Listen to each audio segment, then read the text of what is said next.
What is going on, YouTube? Today I'm out here in Marietta City Cemetery in Cobb County, Georgia. I'll be searching for the final resting place of Mary Phagan. Now this is Mary Annie. This is not her, but I seen it and thought it was a unique thing, and when I came over here and looked, it's got a thing here. It says Lady in Black. This is a memorial to Mary Ann Cartrell, who was erected by her grieving sister Lucy. Musicians both and natives of Cobb County, Lucy visited this grave from her Atlanta home at least twice weekly for 48 years, many times on foot, dressed always in mourning clothes. Lucy became known on the streets of Atlanta as the Lady in Black. And that's it.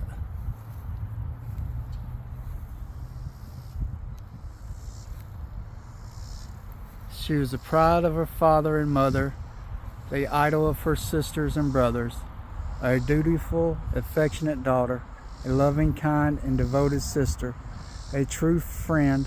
Her beautiful Christian character, her noble deeds of charity, combined with it looks like a admirable, discreet, refined, and kind disposition, made her honored and loved by all who knew her.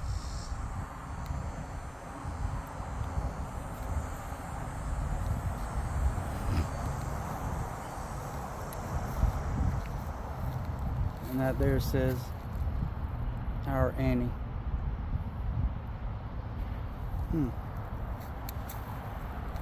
Okay, well, that was unique. So but back to the Mary Ann that we're going to be looking for. If you're not familiar with her, she was a 13-year-old that was murdered in 1913. She was only 13 years old. Well, about 13 years old when she was murdered. And like always, before we get started, let me say thank you for watching. If you wouldn't mind hitting that subscribe button, leaving a comment, liking and sharing. So now back to the story.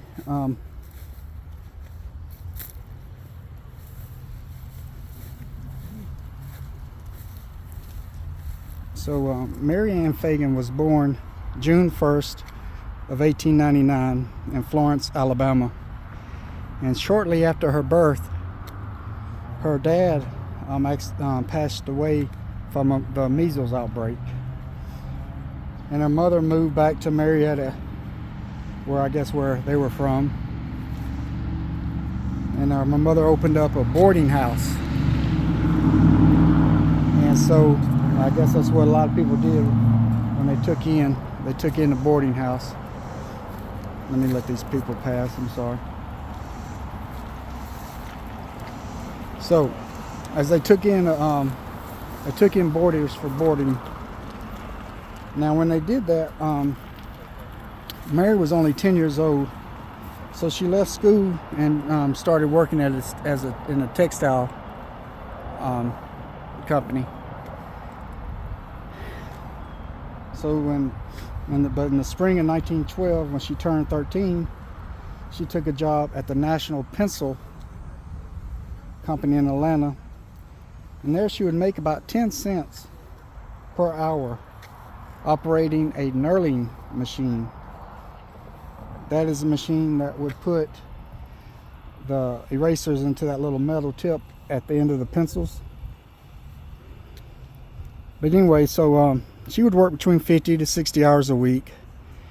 And on April 26th, she left home to go pick up her final check because she was laid off of work due to the sheet, the little sheet metal that they didn't bring missed a shipment, or it was on back order like everything else is now. And so So yeah, so she was laid off. So she went to pick up her final check, and she said goodbye to her mom that morning, and unfortunately would never make it home again. On the early morning of April 27th, while cleaning the bathroom in the basement, a janitor discovered her body, and 2 letters were found by her body, basically saying that I guess whoever murdered her wanted to make it sound like the janitor found her, because the police arrested the janitor based on that letter. But upon further investigation, found out that her supervisor, Leo Frank, and this is Leo Frank, and also a worker, Jim Connolly, and this is Jim Connolly.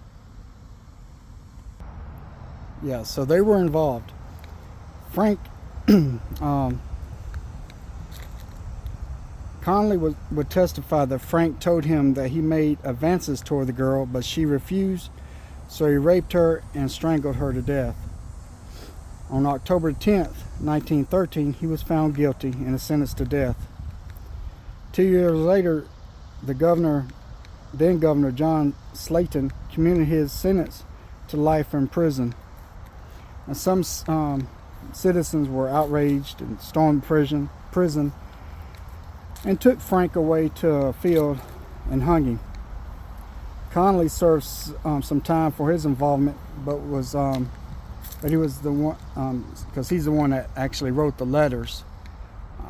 He said that Frank paid him $200 to write the letters, and $200 back then, I can imagine, was a lot of money, especially if a lot of people were only making 10 cents an hour. But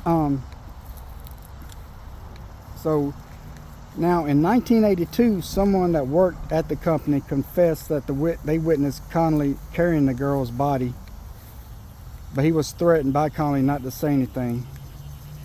Now I'm not sure how I'm not sure that who did it, when they did it, or how they did it, but I know this little girl did not deserve what happened to her. But this is her final resting place, and here's a plaque, and it says Mary Phagan, celebrated in song as Little Mary Phagan, after her murder at age 13 on April 26, 1913 in Atlanta. The trial and conviction of Leo Frank were controversial, and was a communication as was the commutation of his death sentence 4 days before Confederate veterans marked her grave on June 25th, 1915. He was abducted from prison and lynched August 17th, 1915. But in 1986, he was issued a pardon. Now, when I was reading up on this, he was issued a pardon, but at the same time, he's not considered innocent either, because they feel like he still had some part in it. So, but here's her final resting place. Now this right here, George Phagan.